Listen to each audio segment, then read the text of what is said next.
لو عايز تحافظ على فتيس عربيتك اعمل الحاجتين اللي هقول لك عليهم دول. كلنا لما بنيجي نركن العربيه بتكون العربيه على الدي، بنروح جايبين العربيه على طول من الدي للبي على طول.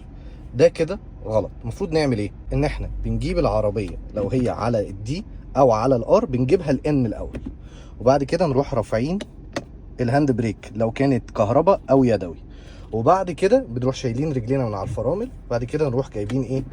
البي. الحاجه التانيه اللي بنعملها غلط في الفتيس، لو طالعين مثلا من ركنه فبنجيب الار ونروح ايه؟ طالعين كده من الركنه، وبص تروح عاملين كده.